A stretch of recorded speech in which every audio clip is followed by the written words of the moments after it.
번째 학교, 초등학교에 대해 얼마나 제대로 알고 계신가요?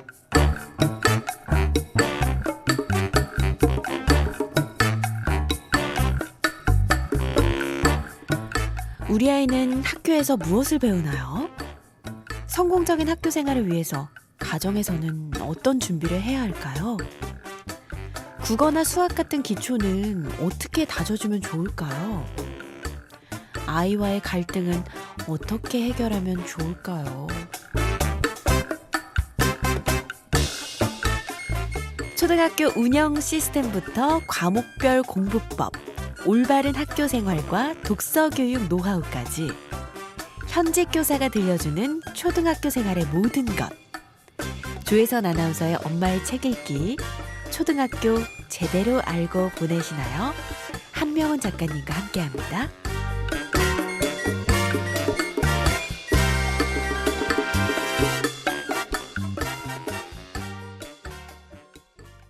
엄마 최고.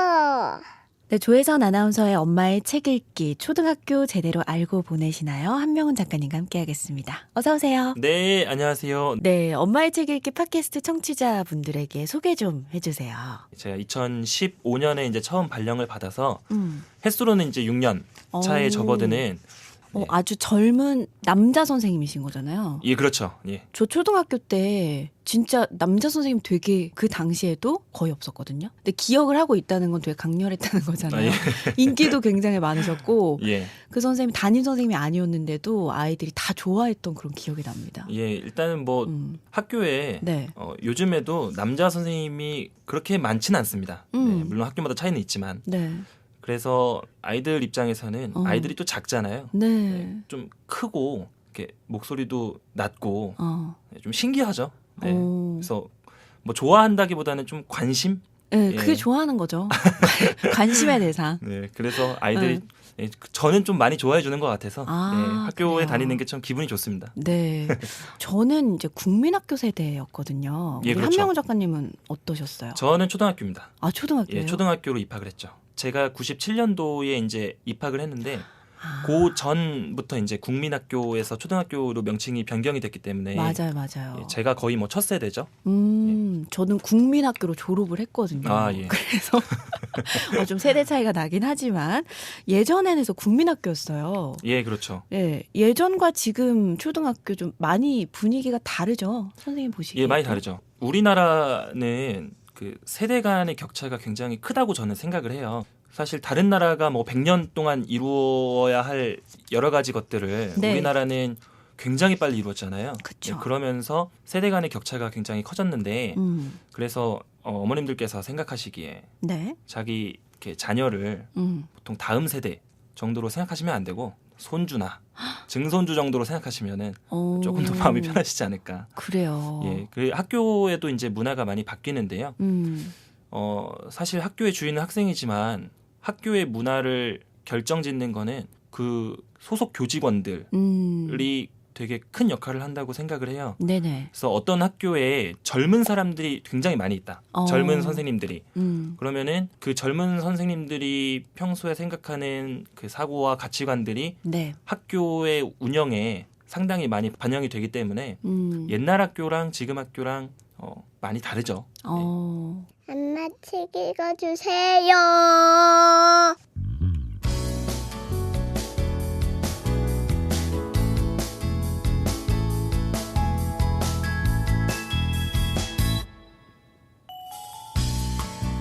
지금의 부모 세대는 보통 제4차와 제5차 교육과정이 적용될 때 학교를 다녔습니다.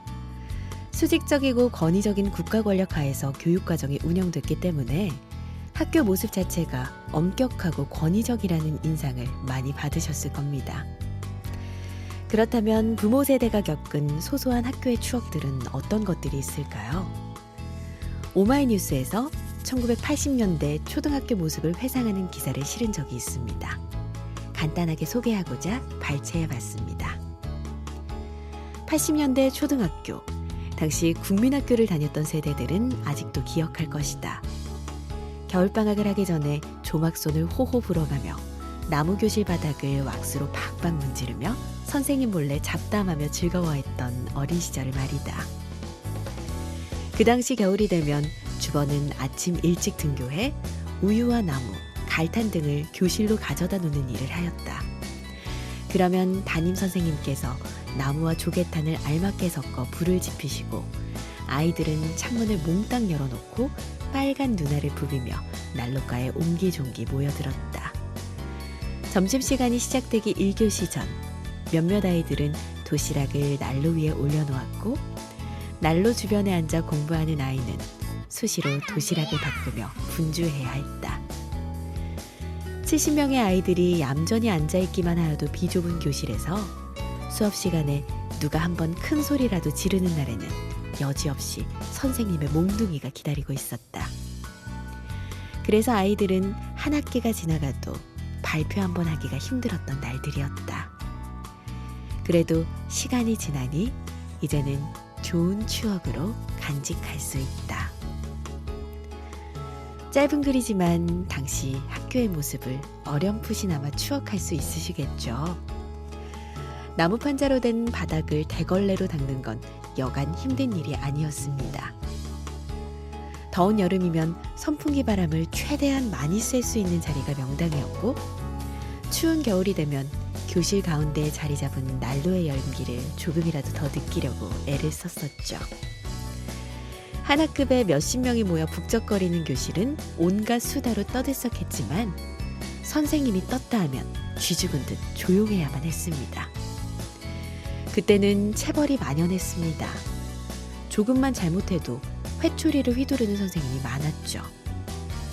저도 학창시절 이런저런 이유로 선생님들께 많이 맞아봤는데요. 지금 생각해도 억울하고 속상한 일이 많습니다.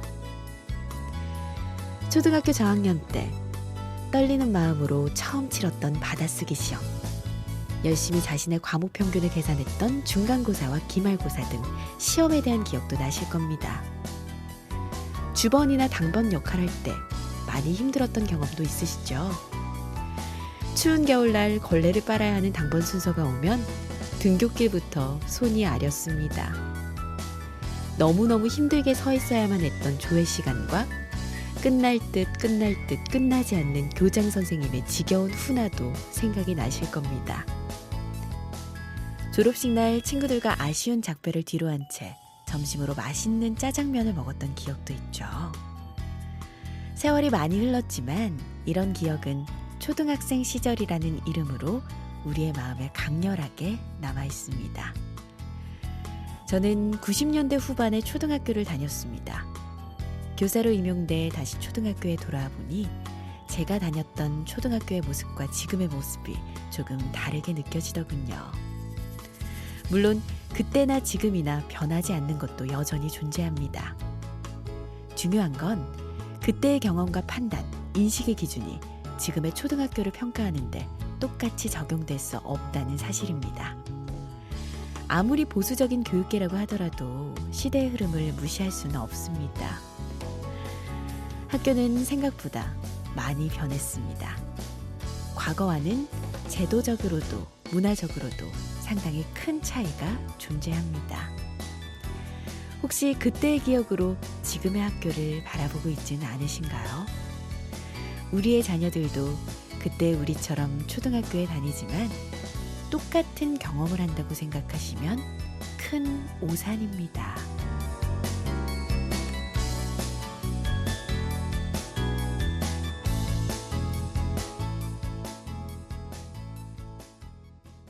왁스질하고 아이들 교실 풍경 있잖아요. 예.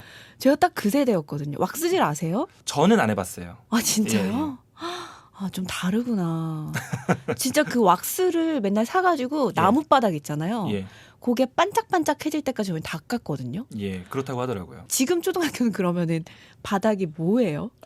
지금 초등학교는 네. 제가 있는 학교 같은 경우는 네. 그런 왁스질이 필요한 나무는 아니고요. 아니고 이렇게 물걸레로 닦을 수 있는 걸레에 이렇게 빨아가지고 오. 밀대로 그냥 닦아도 잘 닦이는 네. 그런 나무 재질이고 일단 안전해요. 옛날에 막 양말로 다니고 그러면은 가시 박히고 가시 박혔어요. 맞아요. 네, 그런 것들은 이제 많이 개선이 됐죠. 네. 환경적인 것들도 많이 바뀌었고 그리고 약간 체감하는 느낌이 선생님들도 예전엔 굉장히 엄했단 말이에요. 예. 많이 맞았던 기억이 나요. 그런 거 없으셨어요? 저도 많이 맞았어요. 체벌이 되게 네. 당연했어요 그때는. 그렇죠. 예, 되게 당연했고 네. 저도 뭐 초중고를 다니면서 이제 많이 뭐 맞았는데 안 맞은 학생이 없었을 것 같아요. 예. 그때는. 그 인식이 많이 변하면서 네. 체벌이 이제 금지가 됐어요. 그거는 뭐 그쵸. 하지 않았으면 좋겠다 이 정도가 아니라 완전히. 아예 완전히 이제 체벌은 금지가 됐기 때문에 네. 학교 현장에서는 뭐 있을 수 없는 일이고요. 음. 근데 또 지금 선생님들이 네. 그런 어떤 체벌 금지에 대한 제도적 변화에 대해서 많이 공감을 하고 그렇죠. 또 그게 진짜 아이들을 때리면 안 된다는 생각을 다들 하고 계시기 때문에 네. 네. 뭐 지금 아이들은 이제 옛날에 학교에서 맞았어 믿을 수 뭐 없죠. 이런 거를 이제 믿을 정말, 수가 없죠. 정말 좀 충격적이에요. 지금 제가 생각해도. 오 마이 갓! 자, 이제 초등학교에 딱 들어가면은 1년 단위로 학년이 변하잖아요. 예. 다 이제 초중고등학교 다 마찬가지겠지만 보통 일주기로 이렇게 돌아가는 사이클이 궁금해요. 뭐 책에는 제가 이렇게 월별로 좀 작성을 했는데 네네. 학교마다 조금씩 달라요. 그쵸, 제가 있는 그렇겠죠. 학교를 기준으로 이제 음. 했는데요. 일단은 모든 공공기관이나 회사는 네. 1월 1일부터 이제 시작을 새롭게 하죠. 시작을 하잖아요. 뭐 시무식하고. 예산도 마찬가지고. 네. 근데 초등학교 같은 경우는 물론 예산은 이제 1월 1일부터 새로 시작을 하긴 하지만 학년도라는 개념으로 이제 운영을 해요. 그래서 예를 들어서 뭐 2019 학년도다. 네. 그러면은 2019년 3월 1일부터 그 다음 해 2월 29일 이제 올해는 윤달이 꼈으니까 네. 2월 29일이 하나의 사이클이죠. 네. 네, 그래서 그 기간 동안은 뭐 1학년, 2학년, 3학년, 4학년 이렇게 가다가 이제 새로 3월 1일부터는 학년이 이제 올라가는 거예요. 워킹맘들은 예. 전 그런 얘기를 되게 많이 들었거든요. 초등학교 1학년 때 일을 되게 많이 관둔다고. 실제로 제가 아는 선생님들도 네. 육아휴직을 이제 1학년 때 휴직을 많이 하시더라고요. 아이들이 1학년 때? 예. 그 이유가 뭔가요? 선생님 보시기에는. 아무래도 변화된 환경 때문이죠. 그러니까 자녀가 학교에 들어가는 거는 굉장히 큰 일이에요. 예. 그런 것 같아요. 그거는 되게 큰 일이고 부모 입장에서는 되게 불안하거든요. 학교라는 시스템은 굉장히 뭐랄까 좀 공적인 시스템이고 네. 그리고 학생 개개인의 어떤 케어보다는 학급을 운영하는 그런 어떤 공동체로서 존재를 하기 때문에 네네. 어떤 집단에 들어가는 거는 어른들도 좀 낯설어 하잖아요. 네. 근데 아이들은 얼마나 그게 크겠어요. 그러니까 부모님들 입장에서도 걱정이 많이 되고 또 우리 아이가 적응을 잘하기 위해서 옆에서 많이 챙겨줘야 된다는 생각을 하시기 때문에 네. 그때 많이 쉬시지 않을까 그렇게 짐작을 하고 있습니다. 그러니까 3, 4월에 되게 바쁘다고 들었어요. 3, 4월 엄마들이. 바쁘죠. 예. 뭐 어떤 것들을 좀 신경을 쓰는 일단은 걸까요? 뭐 3월에는 이제 학교 설명회, 그러니까 학교에 대해서 우리 학교는 뭐 이런 식으로 교육 과정을 운영합니다. 또 어떤 선생님들이 있습니다. 네. 뭐 이렇게 학교를 설명하는 것도 다 3월에 보통 진행을 하고요. 네. 또 3, 4월 걸쳐 가지고 상담 주간이 있어요. 그래서 실제로 그 학부모님들이 학교에 와서 수시로 와서 상담을 하시고 그러는 게 사실은 좀 어렵거든요. 네. 교사도 바쁘고 또 학부모님도 바쁘시고 또 수시로 이렇게 오시기가 좀 부담스럽잖아요. 그렇죠. 그래서 상담 주간을 공식적으로 잡아서 한 일주일 정도 운영을 하는데요. 그때 많이들 오시죠. 아무래도 좀 새롭게 변화된 환경에 적응도 해야 되고 예. 상담 주간도 그때 껴있고 예, 그렇죠. 그런 것들 때문에 이제 다들 분주하군요. 아이도 엄마 아빠도. 굉장히 바쁩니다. 네. 정신 없을 것 같아요. 예, 굉장히 바쁩니다. 네. 네.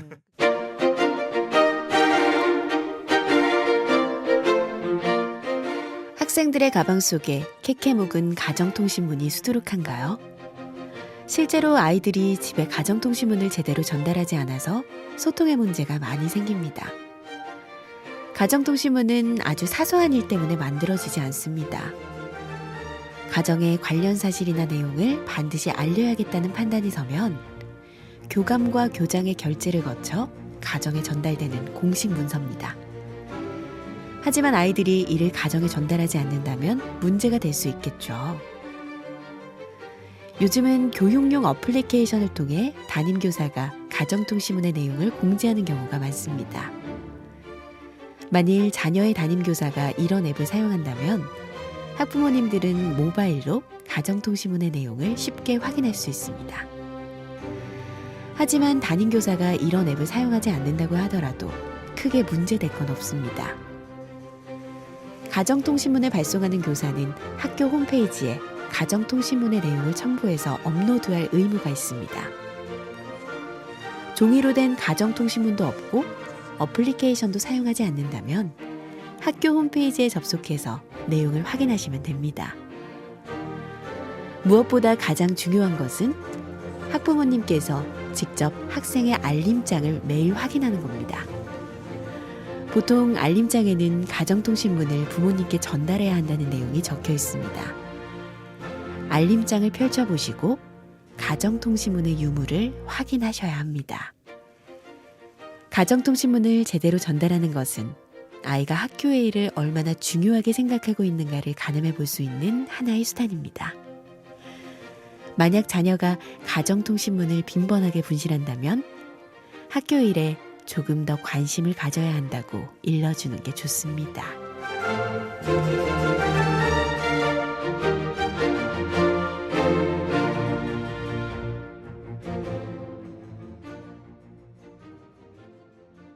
가정통신문은 그게 공문서예요. 그러니까 그냥 이거 알려줘야겠다 하고서 담임교사가 재량으로 막 뿌리는 게 아니라요. 학교에 공문이 와요. 네네. 이런 것들을 학부모님들 가정에게 전달을 했으면 좋겠습니다라고 이제 공문이 오면은 네. 거기서 이제 알려드려야겠다. 교사가 담당 교사가 판단을 하고 네. 이 판단된 거를 근거로 해서 학교장의 결재를 득한 다음에 그 전자결재로 모든 행정 절차가 이루어지고 네. 다 이제 복사를 해서 그렇게 뿌리는 거죠. 그래서 이게 어떤 주기가 있는 건 아니고요. 어떤 사안이 있을 때 네. 그럴 때마다 이제 발행이 되는데 이것도 마찬가지로 3, 4월에 많이 발행이 되죠. 그때가 좀 집중적으로 신경을 쓸 게 많군요. 예, 그렇죠. 요 가정통신문을 꼭 좀 챙겨라라고 이야기를 해주시고 계세요. 예, 가정통신문은 물론 이렇게 공식적으로는 이런 게 있습니다라고 안내를 하는 거잖아요. 네네. 근데 제가 생각할 때 거기서 좀 그치는 게 아니라요. 아이가 가정통신문을 학교에서 집으로 이제 가져와서 부모님에게 잘 보여드리고 또 그거에 대해서 이야기를 나누고 네. 이러는 모든 과정이 굉장히 중요해요. 아이가 가정통신문에 신경을 하나도 쓰지 않는다는 거는 보통 네. 아이가 학교 생활에 별로 관심이 없다는 얘기거든요. 어. 네. 그래서 학교 생활에 조금 더 관심을 가지는 게 중요한데 네. 그런 것들을 이제 가정통신문을 얼마나 잘 가지고 오는지 그런 걸로 판단을 좀 할 수 있는 거죠. 아이들 막 가방 속 보면은 가정통신문이 몇 달치가 막 밀려 있고 막 그러는 경우도 종종 있거든요. 있어요. 예. 이거 왜 안 가져왔어? 그러면은 이제 그게 뭔데요? 이렇게 물어보는 경우도 종종 있죠. 네. 아니, 요즘 초등학생은 한 반에 몇 명이에요? 그것도 학교마다 다른데요. 네. 제가 가경동에 있는 학교에서 이제 근무를 네네. 하는데 저희 학교는 보통 20명 내외. 예. 한 반에 20명 진짜요? 내외. 그리고 시골 학교는 뭐 3명, 4명 이런 경우도 있고 네. 복식학급이라 그래서 네. 1학년 학생이랑 2학년 학생이 수업을 같이 듣습니다. 학생 수가 너무 적기 때문에 예. 수가 적은 학교는? 예, 그래서 보은에 있는 어떤 초등학교는 그런 식으로 이제 복식학급을 운영하기도 하고 예, 학교마다 다르긴 한데 옛날에 비하면은 네. 학생 수가 아주 많이 줄어들었죠. 한 저희 반에. 때 한 60명 넘었던 것 같은데. 그렇지 않아요? 지금 기준으로 생각만 해도 참 예, 교사 입장에서는 많이 좋아졌어요. 그니까요. 예, 많이 좋아졌고 학생들도 좋을 거예요. 사실 이렇게 학생 수도 적어지고 환경들도 많이 변화가 되고 저희 때랑 또 다른 게 선행학습. 예. 요게 진짜 이제 거의 필수 과정이 된 것 같아요. 초등학교 들어가기 전부터. 예. 좀 많이 체감을 하시나요? 학교에서 보기에. 저학년 학생들한테는 이제 잘 나타나진 않고 네. 주로 고학년 학생들. 고학년이면 특히 6학년. 중학교 올라가면은 직전에 우리나라는 입시를 굉장히 중요하게 생각하는 나라이기 때문에 그렇죠. 수능을 향해서 달려가죠. 그렇죠. 그리고 또 입시가 또 상대 평가, 그러니까 경쟁을 반드시 해야 되는 1등 해야 되는 그런 구조이기 때문에 네네. 그 올바른 교육이 뭐가 됐냐? 남보다 잘하는 게 지금 우선이 됐거든요. 네. 그래서 남보다 잘하려면은 다양한 전략을 세워야 되는데 그 전략 중에 하나로 이제 미리 공부를 해서 그 다음에 이제 본격적으로 교육 과정이 운영될 때 네. 이미 알고 있는 거를 이제 학교에서 배우면은 배우는. 그러면 좀 유리하다. 이런 생각으로 선행학습을 이제 시키고 계시는데요. 네네. 6학년 학생들이 좀 중학교 문제도 많이 풀고 아. 예, 그런 것들을 심심치 않게 볼 수 있습니다. 엄마 책도 읽어주세요.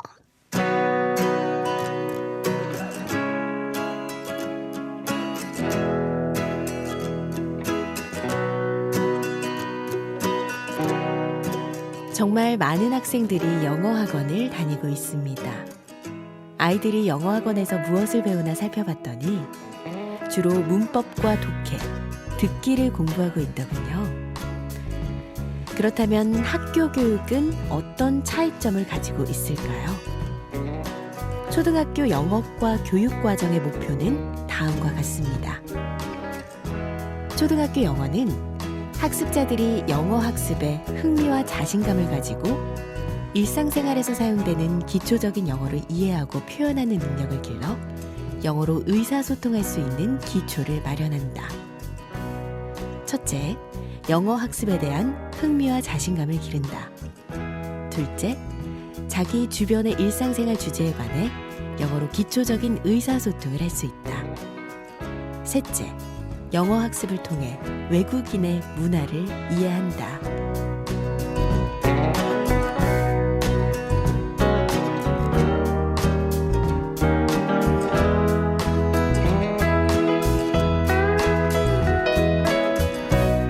초등학교 영어과 교육과정의 목표를 살펴보면 대학 입시와는 많이 동떨어져 있습니다.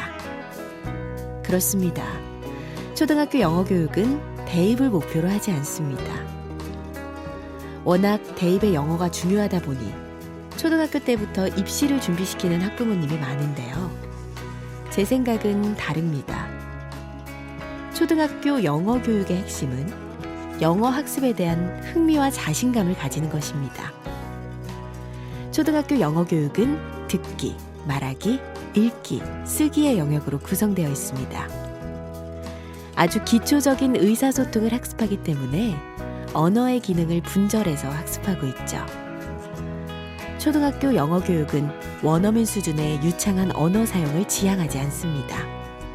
또한 매우 정확한 언어 사용을 지향하는 것도 아닙니다.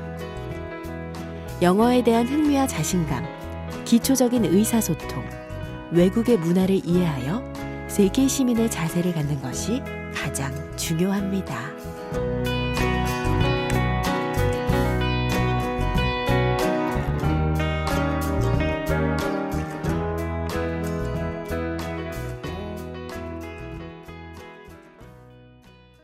뭐 삐아제라든가 에릭슨이라든가 많은 그 학자들이 아이들의 어떤 지능의 수준 혹은 도덕성의 수준 뭐 이런 것들을 다 정의를 해놨는데요. 네네. 아이들 같은 경우는 사실 초등학교 저학년 때 언어라든가 그런 것들을 공부하는 게 좀 안 좋을 수도 있어요.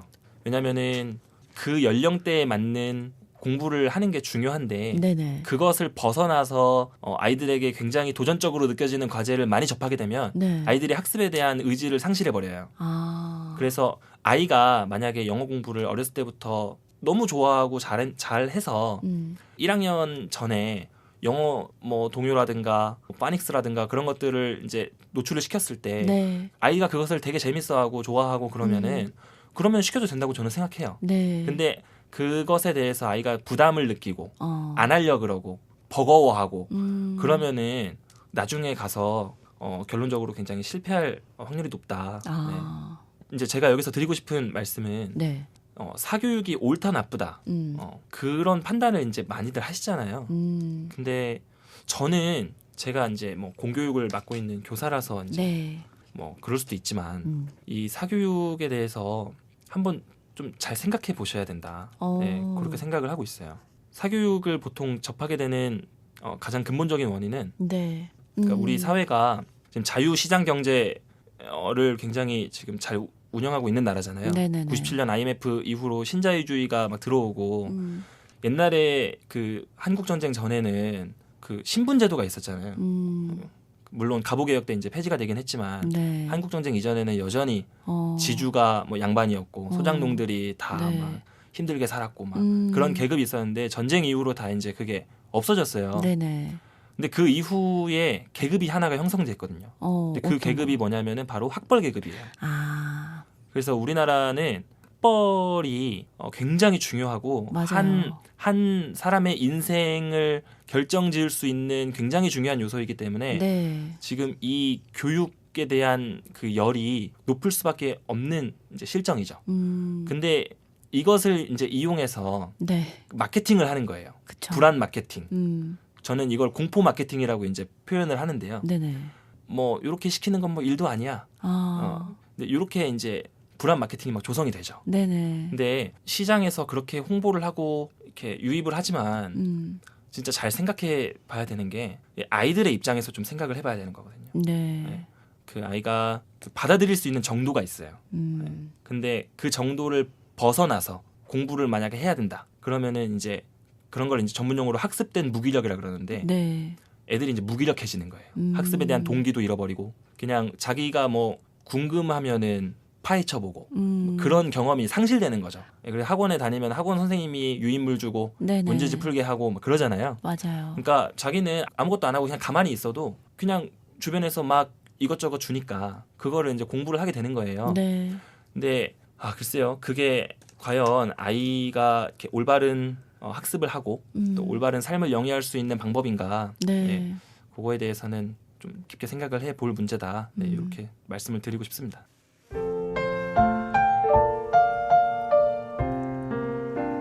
자녀가 학교를 다니다 보면 학교에서 굳이 가르쳐주지 않는 다양한 사실들도 학습하게 됩니다.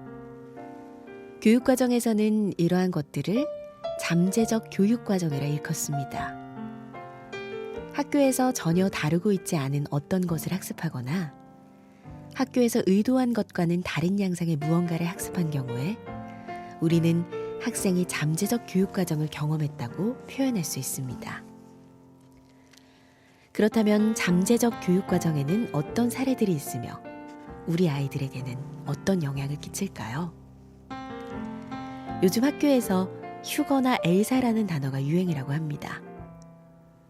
휴거는 휴먼시아 거지의 줄임말로 주공아파트에 사는 사람을 혐오하는 표현입니다.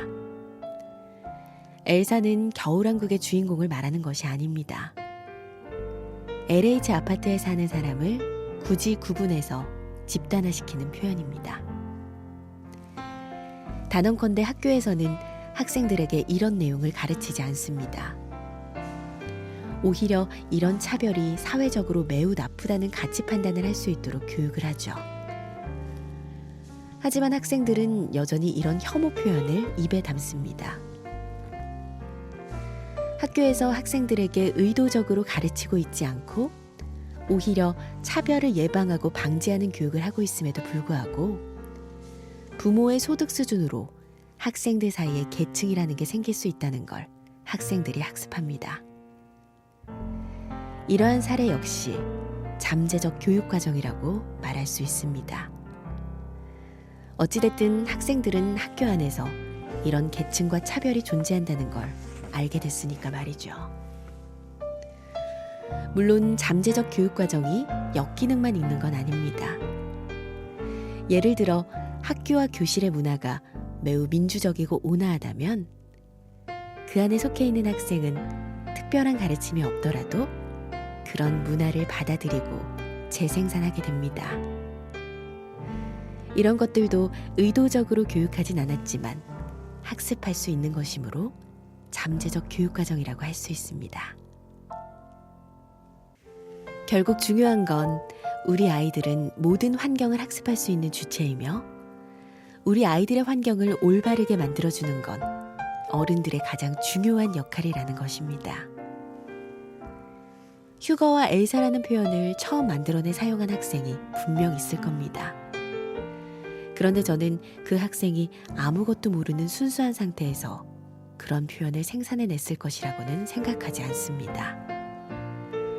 분명 그 학생에게 그런 생각을 할 수 있도록 여지를 남긴 어른이 존재할 것이라고 생각합니다. 또한 그러한 표현을 사용하는 걸 알면서도 대수롭지 않게 넘기는 어른들도 존재할 것입니다. 어른들의 비교육적인 언행과 교육적인 무관심이 학생들의 생각을 병들게 만드는 거죠. 시대가 변하고 아무리 교육과정이 개정된다 한들 잠재적 교육과정만큼은 우리가 쉽게 통제할 수 있는 것이 아닙니다. 잠재적 교육과정은 아이들의 거울을 통해 만들어지니까요.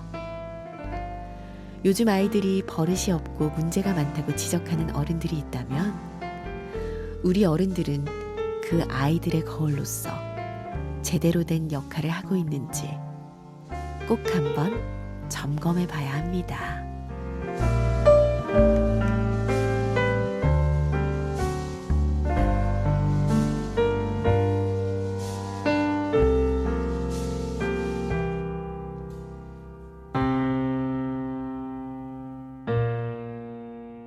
잠재적 교육 과정이라는 거는 네. 학교에서 가르치지 않았는데 학생들이 그걸 학습하게 되는 경우 뭐 음. 이런 것들이거든요. 네. 그러니까 쉽게 말하면은 너 이런 거 어디서 배웠어?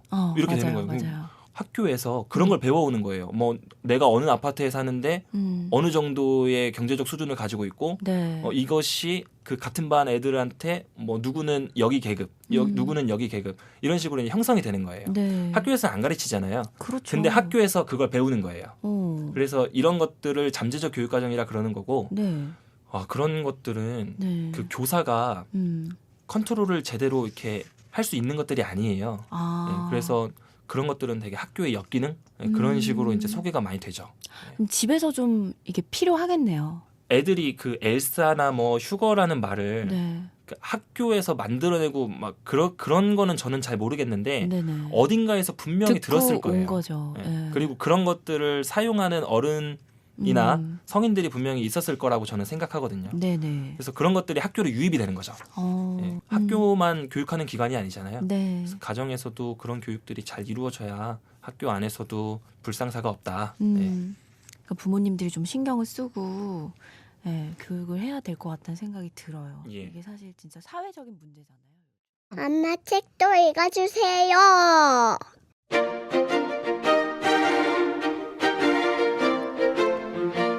아이의 성적을 가늠할 수 있는 방법은 크게 두 가지가 있습니다. 하나는 정성평가의 결과를, 하나는 정량평가의 결과를 확인하는 것입니다. 먼저 정성평가는 주관적으로 매겨질 수 있는 평가 방법입니다. 물론 교사가 중립적인 입장에서 평가하지만 평가의 방법상 평가자가 가치관과 척도를 반영할 여지가 높습니다. 우리 아이의 성적과 학습 수준을 정성적으로 평가하기 위해서는 담임교사와의 상담이 제일 좋습니다. 담임교사는 실제 평가자이기도 하고 학생을 오랜 시간 관찰할 수 있으니까요. 학생이 평소에 어떻게 학습을 하는지, 또 평가에서 어떤 모습을 보였는지는 평가자인 교사가 제일 잘 알고 있습니다.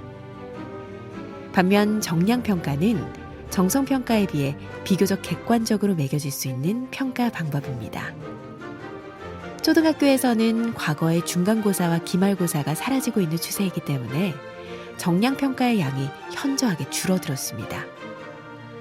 따라서 반에서 몇 등을 했다고 하는 공식적인 데이터가 사라지게 된 것이죠. 하지만 여전히 많은 교사들이 형성평가 등의 정량평가를 사용하고 있습니다.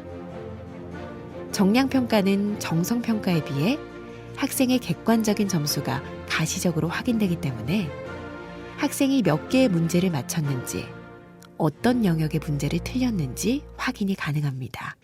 하지만 다른 학생들에 비해 어느 정도로 학습을 잘하는지 확인하는 건 여전히 어렵습니다. 가령 90점을 맞아온다 한들 반평균 점수가 95점이라면 90점은 상대적으로 높은 점수는 아니니까요. 이 경우에도 마찬가지로 담임교사와 평가 결과를 놓고 상담하시는 게 좋은 방법이라고 추천합니다. 평가에 있어서 가장 중요한 것은 다른 학생과 비교하지 않는 것입니다. 특히 초등학생에게는 다른 친구보다 더 좋은 점수를 받아야 한다는 것 자체가 매우 낯설고 비인간적으로 들릴 수 있습니다. 입시제도가 상대평가이기 때문에 그런 개념으로 학생을 평가하고 그에 맞는 솔루션을 찾고 싶은 학부모님의 심정은 충분히 이해가 갑니다. 하지만 저는 그것 때문에 학생이 비인간적인 교육 시스템에 놓여 있다는 사실을 지각하는 것이 바람직하다고 생각하지 않습니다. 먼저 정성평가와 정량평가를 근거로 담임교사와의 상담을 통해 학생의 수준을 판단해 보세요. 그리고 평가 결과를 학생의 발전을 위해 참고하신다면 자연스럽게 아이가 더 좋은 학습 능력을 갖추게 될 것입니다.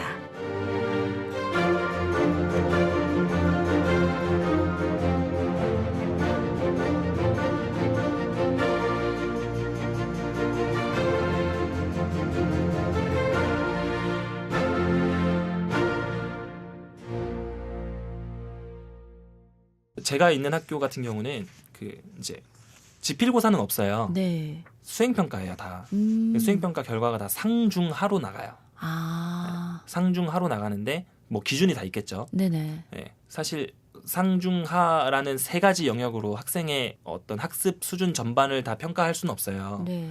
그래서 조금 더 심층적으로 이제 궁금하시면은 실제로 평가를 진행했던 담임교사랑 면담을 진행하는 게 가장 바람직하고요. 네. 그리고 이제 저 같은 경우는 그 단원 평가라는 걸 이제 보거든요. 네. 그 학교에서 시행하는 정식 지필고사는 없지만 네. 제가 뭐 형성평가나 단원평가 같은 경우는 우리가 흔히 알고 있는 오지선다형 그런 문제와 주관식이 섞인 그런 문제들로 점수가 실제로 나와요. 네.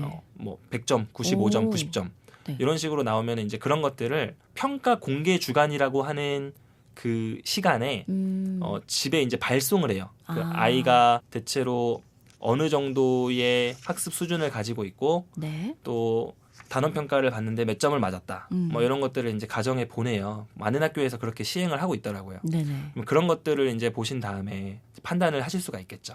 네. 근데 가장 중요한 거는 담임교사랑 이야기를 나누는 게 제일 좋다. 좀 적극적으로. 예, 뭐 네. 되게 소극적이신 학부모님들도 많으신데요. 네네. 그러실 필요 없어요. 네. 적극적으로 물어보시고 네. 그거 유난 떠는 거 아니에요. 아 그래요. 예, 교사도 그 학생을 제대로 책임질 의무가 있고 음. 또 부모도 교육적으로 접근하는 거잖아요. 네. 감정적으로 접근하는 것도 아니고 그래서 학부모도 적극적으로 알 권리가 있다. 네. 저는 이렇게 생각합니다. 네. 모든 게 조심스러우니까 부모님들은. 예. 그럴 근데 수 있을 것 근데 이제 그건 있어요. 경쟁의 관점으로 학생의 평가 정도를 측정하지 않았으면 좋겠어요. 그러니까 이게 무슨 말이냐면은 학생이 예를 들어서 뭐 반에서 몇 등 했냐. 아, 이런 우리 거 애가 있잖아요. 몇 퍼센트냐 이런 거. 상위 몇 퍼센트냐. 그런 거는 사실 네. 저는 개인적으로 그거를 좀 야만적인 교육제도라고 생각하는데요. 네네. 그 경쟁 구도에 놓여져 있는 학생은 100이라는 산출물을 낼 수 있는 학생도 그 경쟁이라는 압박 때문에 네. 그만큼을 못 낼 수 있어요. 아. 네, 그러니까 뭐 너 반에서 몇 등 정도 하니? 그런 질문은 사실 굉장히 아이한테 네. 되게 안 좋은 질문이에요.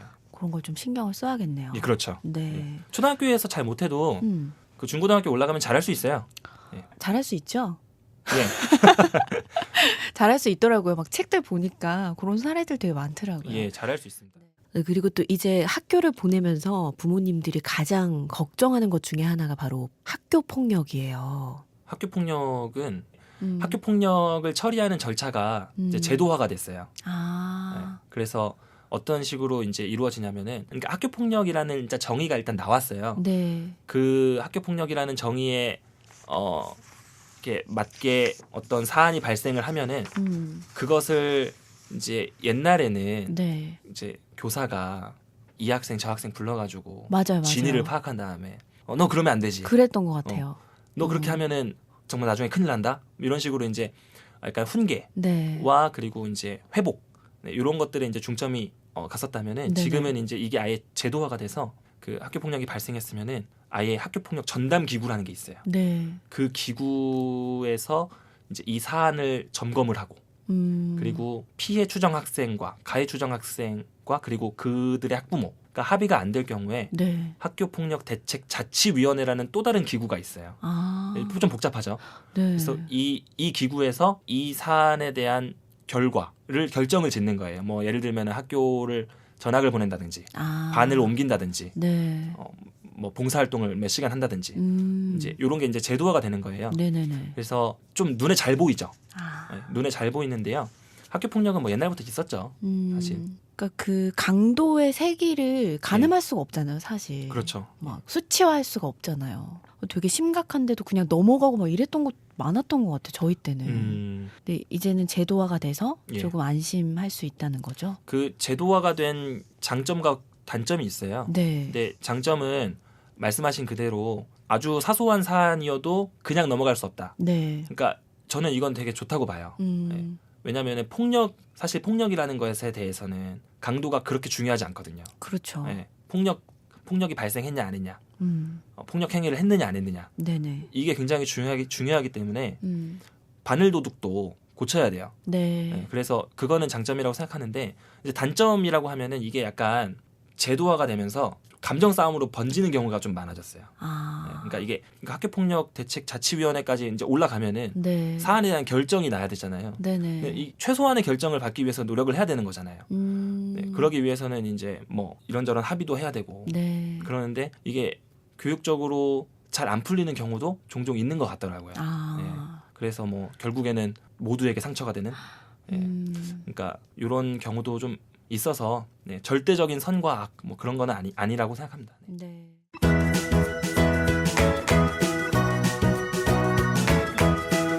초등학교에서는 방과 후 학교가 많이 활성화되어 있습니다. 얼마 전 SBS의 영재 발굴단이라는 프로그램에서 드론을 정말 잘 조작하는 학생의 이야기가 소개됐습니다. 이 학생은 방과 후 학교를 통해 드론에 입문한 뒤 그 기량을 발전시킨 좋은 사례입니다. 학교의 정규 교육과정에서 배우기 힘든 다양한 활동을 방과 후 학교를 통해 배울 수 있습니다. 이렇게 다양한 활동을 학교에서 운영할 수 있는 것이 방과 후 학교의 가장 큰 장점이라고 할 수도 있고요. 방과 후 학교는 돌봄의 역할도 일부 수행합니다. 학교의 정규 수업이 끝나는 시간은 초등학교 저학년은 대략 점심시간 이후이고 초등학교 고학년은 6교시 수업이 끝나는 오후 3시 정도가 됩니다. 요즘엔 맞벌이 가정이 많아서 아이들이 학교 수업을 끝내고 집에 돌아가도 보호자가 없는 경우가 흔합니다. 이런 이유로 몇몇 아이들은 학교 수업이 끝나자마자 여러 개의 학원을 돌며 시간을 보내기도 하죠. 굳이 학원을 보내고 싶지 않거나 학원비가 부담되는 가정에게 방과 후 학교는 돌봄의 대안이 될 수 있습니다. 또한 학교별로 차이가 있긴 하지만 특별한 사정이 없으면 방학 중에도 학교는 방과 후 학교를 운영합니다. 많은 부모님들께서 방학 중에 아이를 돌보는 것이 어려워 고민하실 텐데 이런 부모님들에게 방과 후 학교가 조금이나마 도움이 되지 않을까요? 방과 후 학교 교육활동 프로그램은 정말 다양합니다. 저도 배우고 싶을 프로그램이 많을 정도죠. 제가 근무하는 학교의 프로그램을 소개하자면 탁구교실, 서예와 캘리그라피, 과학실험, 컬러 점토와 공예, 바둑, 우쿨렐레, 플루트, 레고 로봇 과학, 영어, 컴퓨터와 코딩, 세계 문화체험, 아동요리, 풋살, 창의미술, 배드민턴, 드론 과학이 개설되어 있습니다. 또한 학교에 있는 강당을 이용해서 저녁 시간엔 줄넘기를 운영하고 있습니다. 한마디로 가족과 함께하는 방과 후 프로그램이죠. 이야기를 들어보니 참여할 수 있는 프로그램 정말 다양하지 않나요? 이렇게 초등학교의 방과 후 학교가 활성화되는 것은 좋은 현상이라고 생각합니다.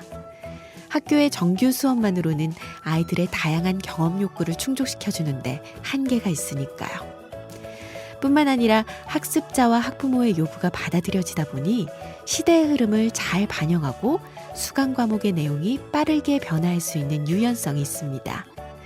또한 학교에서는 방과 후 강사 선정을 서류 심사와 면접을 통해 엄격하게 하고 있습니다. 이런 절차를 통해 방과 후 학교 교육 과정의 질적 관리도 이루어지고 있습니다. 우리 아이들은 방과 후 학교를 통해서 정말 많은 것을 배우고 있습니다.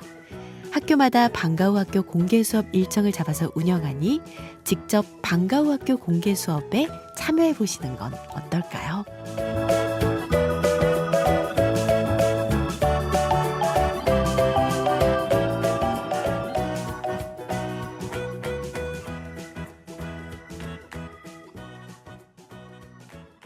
그 정규 수업이 끝난 후에 다양한 프로그램들이 있어요. 학생들이 네. 이제 수강을 할 수 있는 다양한 강좌가 있는데 네. 그 방과 후 학교 강사들이 이제 학교와 계약을 맺고 아. 그 프로그램을 운영하면서 네. 신청자를 접수하고 이제 학생들이 수업을 듣는 거죠. 그 모두가 방과후 들어야 시간에. 되는 건 아닌 거죠. 그렇죠. 자율적으로. 자율적으로. 오, 예. 어떤 것들이 있어요? 제가 있는 학교는 좀 많은데요. 네. 배드민턴, 오, 드론, 우와. 그리고 뭐 요리, 아. 창의 미술 되게 다양하네요. 다양해요. 그 학교 정규 수업 시간에 운영할 수 없는 것들 있잖아요. 네네. 그런 프로그램들이 되게 많아서 음. 뭐 이렇게 플룻도 불고 막 그러더라고요. 아. 그 방과학교 프로그램이 그리고 그렇게 비싸지가 않아요. 네. 예, 그러니까 일반 학원에 비해서. 그래서 방과학교 프로그램을 잘 이용하면은 되게 장점이 많죠. 그리고 이게 돌봄 교실이라고 있는데 이게 또 방과후랑 다른 거죠? 다른 거죠. 예. 이건 뭐죠? 그러니까 일단 돌봄이라고 하는 게 뭐냐면은 네. 그 이제 말이 이게 돌봄이라고 하니까 뭔가 되게 다정하고 뭔가 되게 예, 따뜻하고 막 그럴 것 같잖아요. 근데 사실은 이거는 복지예요. 그러니까 학교라는 기관은 네. 교육기관이에요. 음. 그 어린이집은 복지기관이잖아요. 그 보건복지부가 관장을 하고 네. 학교는 이제 교육부가 관장을 하고 네. 성격이 다릅니다. 근데 이제 학교는 교육기관이기 때문에 그 방과 후에 학생들이 이제 갈 곳이 없잖아요. 그러니까 집에 가면은 어린 학생들 같은 경우는 집에 보호자가 없으면은 케어가 안 되는 경우가 그렇죠. 있거든요. 그럴 때 이제 학교에서 돌봄 교실이라는 거를 개설을 해요. 그 돌봄 교실을 개설을 하고 그 돌봄 교실에 신청을 한 학생에 한해서 네. 그 돌봄 교실에서 시간을 방과 후에 보낼 수 있도록 만들어준 제도예요. 네, 이게 2000년대 초반부터 지금 확대가 돼서 네. 점차 아주 많은 규모로 큰 규모로 지금 확대가 되어 있는데요. 네. 지금 맞벌이 부부가 되게 많잖아요. 그렇죠. 그러니까 초등학교 1학년 때 육아휴직을 하면 참 좋겠지만 그게 현실적으로 어려워요. 그게 현실적으로 어려운 그 학부모들에게 네. 돌봄 교실은 하나의 대안이 될 수 있는 거죠. 예. 몇 시까지 운영이 돼요? 그러면 보통? 보통 늦게는 한 6시, 아. 아주 늦게는 7시 예. 그렇게까지 운영되는 걸로 네, 알고 있습니다. 네, 이런 것도 좀 활용하면 좋겠네요. 예, 근데 이제 아무래도 공급이 한정돼 있다 보니까 아직까지는 예, 돌봄 교실이 제가 있는 학교는 2개거든요. 뭐 모든 학생들을 다 할 수는 없고 받을 수는 없기 때문에 네. 기준이 있어요. 그러니까 조금 뭐랄까 저소득층을 이제 기준으로 우선순위로 네네. 예, 먼저 이렇게 배려를 해주고 네네. 예, 그런 이제 기준이 있는데요. 앞으로 점차 더 확대될 거라고 생각해요. 네, 이런 것도 좀 많이 확대가 됐으면 좋겠어요. 그렇죠. 네. 일하는 분들도 이렇게 좀 편하게 초등학교 보낼 수 있도록. 엄마 이거 뭐야?